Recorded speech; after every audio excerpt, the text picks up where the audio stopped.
Қайырлы күн достар. Бүгін біз мясной куриный пирог дайындаймыз.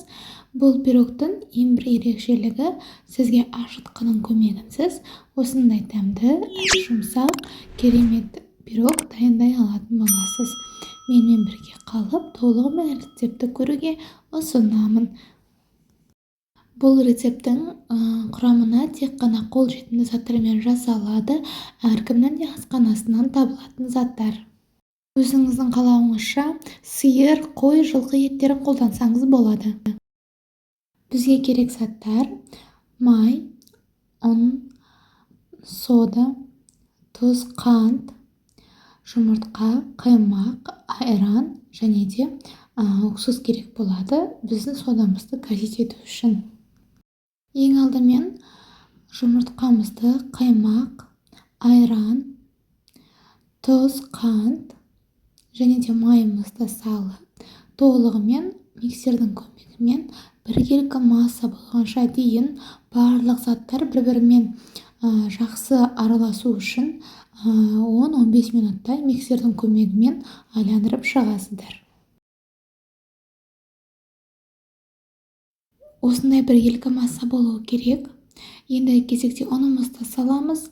Содамызға уксусымызды салып газет етіп алып, барлығын сол бір массаға салып, толығымен біркелкі қамыр болғанша дейін араластырып аламыз.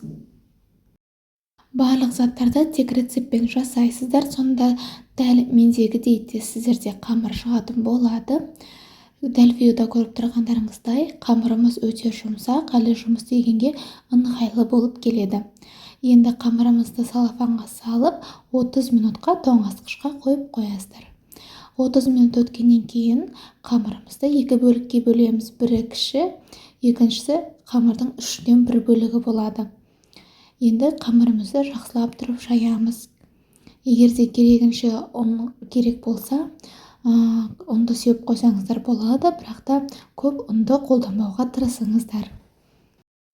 Дәл осы рецептпен сіздерде 26 диаметрден екі кішкентай пирог шығатын болады. Оны кішкентай деп айтуға болмайды, орташа көлемінде болады. Ал мен отбасым үлкен болғандықтан, екі пирогтың орнына бір үлкен противенге бір пирог жасауға ұйғардым. Сіздерде сол жасауларыңызға болады. Противеннің үстіне пергамент қағазын төсеп, үстіне қамырды жайып жақтым. Ешқандай май, ұн қолданбайсыздар.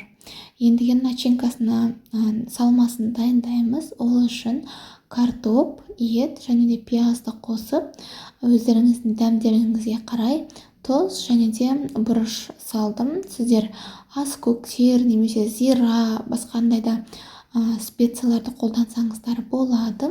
Бұл жерде әркімнің өзінің дәміне қарай. Және де 20 грамм сливочное маслоны қостым. Сол кезде пирогтарыңыз сочный болады. Енді салмамызды жайғастырамыз. Қамырдың үстіне біркелкі етіп. Егер де дәл мендей куриный пирог жасайтын болсаңыз, етіңізді кішкентай бөліктерге турағандарыңыз жөн болады. Ал егер де басқа малдың еті болатын болса, онда сіз фаршын алғаныңыз жөн болады. Ендігі қамырымыздың үстіңгі жағын дәл солай жайып шығамыз. Ол кішкене жұқалау болады. Енді үстіңгі жағы ол әркімнің өзінің фантазия идеясына байланысты. Біреулер жақсылап әрлегенді жақсы көреді. Менікі қарапайым классикалық жағын тоқып шықтым. Пирогымызды тоқып болғаннан кейін ортасынан ауа шығатындай етіп тесік жасап қойыңыздар. Сонда пирогымыз көтерілген кезде, піскен кезде өте әдемі пісетін болады. Енді кезекте үстіне жұмыртқаның сарысына 2 үлкен қасық сүт қосып, араластырып, үстіне жағып шығатын боласыздар. Сонда пирогымыз үсті сондай глянцевый, өте әдемі болып пісетін болады. Енді соңында өздеріңізге ұнайтын дәнді дақылдарды үстіне сепсеңіздер болады. Мақ, күнжіт, жемшкенің дәмі. 180 градус ысық қызып тұрған пешке 45-50 минутқа пісіретін боласыздар. Әркімнің пешіне байланысты. Біздің пирогымыз пісті, өте нәзік, дәмі өте керемет болып шықты. Міндетті түрде жасап көріңіздер. Дәл магазиндегі, дүкендегі, пекарнядағы пирогтардан еш кем болмайды, тіпті асып түседі деп айтсам да болады.